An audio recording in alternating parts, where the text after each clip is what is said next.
Fans were quite vocal last night in calling for prize firing. So what's the mood in Blacksburg today? 10 News reporter Jason Freund is live there now. And Jason, what are you hearing? Well, Samuel, you were right. It's very vocal out here in Blacksburg. Many of the students I talked to out here honestly felt a sense of relief that Coach Brent Pry had been relieved of his head coaching duties. However, at the same time, many of those students I talked to also felt a similar sentiment that it was more than time to move on from Coach Brent Pry. Now, a lot of students were at yesterday's game, that 45-26 loss against Old Dominion, where the Hokies, they were met with a shower of boos, among other things. Students told me that many of these boos were directed towards Coach Pry, with some students even leaving the game as early as the first quarter. Now, some of these kids, they're just happy that the Hokies have moved on a different direction. A little bit relief, because I know the Hokie football team is struggling right now, and what they need right now is a change in leadership. So my utmost respect to Brent Pry and his work with the Hokies, but it just looks like it wasn't meshing well. Now, while some students showed surprise that the head coach was let go this early in the season, others felt that after an 0-3 start, it was also time for a change. Now, the hope is that the Hokies can get back on track with the new interim head coach when this interim new head coach comes into play, and hopefully that Virginia Tech can salvage the rest of the season and get back to a bowl game in the near future. From Blacksburg, I'm Jason Freund, 10 News, working for you.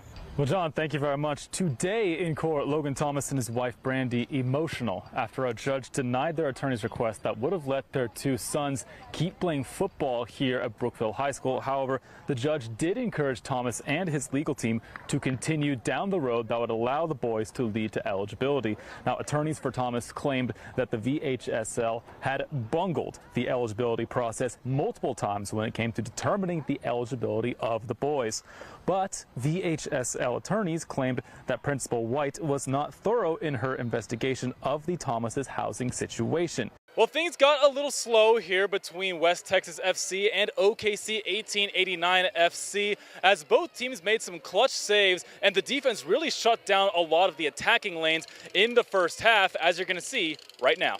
All right, well, Jenna, the Eagles were able to put up quite a solid fight against Monaghan's, but Monaghan's was just a little bit too much for Pecos to handle, and they will be remaining undefeated on the season. This was a tough game for Mojo as they just weren't able to get their running game going. A lot of looks for running back Justice Larza, but that D-line for North Crowley really clamped down and shut down any types of offense that Permia was trying to go for. 15 minutes in and still no goals, but that's about to change as Kareem Williams coming flying in from out of nowhere, putting West Texas on the board with the first goal of the game. And yeah, he gave the 12th man a little something to cheer about.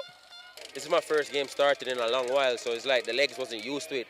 But that's my old team we're playing against, so I guess that was kind of like the drive pushing me forward to like go and get that goal for the team today. These knockout games are a little bit tentative. You're trying to feel each other out. I think that's what you saw at the beginning. We spoke to the guys at half-time about trusting ourselves on the ball, just try to dictate the tempo a bit more. We don't need to go, go, go. And then the second half started, and the floodgates really did open up. Antoine Marquez scoring back-to-back goals, and Ethan Stevenson putting a little cherry on top with a goal of his own as West Texas FC would go on to win this game 4-1, and they will be going on to play on Saturday, July 20th, in the Southern Regional Final against Columbus United FC. Back to you guys. The Midland Rockhounds brought the fireworks in a walk-off win over the Arkansas Travelers earlier this week, but can they keep up that momentum? We start off in the bottom of the first inning, 2 men on, and the Hounds pull off the double steal. Cooper Bowman showing off the wheels for his 29th stolen base of the season. Now, same at bat, Daniel Suzak at the dish, lifts a fly ball to right field. Right fielder sets up under it. He's going to make the catch, and he's going to fire it in at home. Bang, bang at the plate, but Bowman slides under the tag. It was a picture-perfect day in Midland today. A great setting for the 61st annual Midland Women's City Golf Tournament, where women of all ages gather to begin the 4-day tournament. Teeing off at Hogan Park was the 4-day golf tournament that's open to almost everyone. It's open to everyone that it's in Midland County. So we would like as many people, if you can establish a handicap, you can come play in this tournament. It's as simple as that. The Lobos aren't done yet. Gino Navarrete wants to go deep, and Nathan Wessels looking like a center fielder with the tracking and the picture-perfect snag over an Eagle defender, and yeah, he's feeling it right now. 44-yard touchdown makes it a 21-7 game. Now Rebels knocking on the door looking to get some points, but they were not planning on Parker Haynes stepping in for the interception in the end zone. He's going to scamper his way down the line, trying to get a few extra yards for his offense. Broncos got to respond, and Coda feeling dangerous. Has an Ivan Ketillon who beats out double coverage for his first touchdown catch on the day. This was one play after a touchdown was called back for offensive pass interference.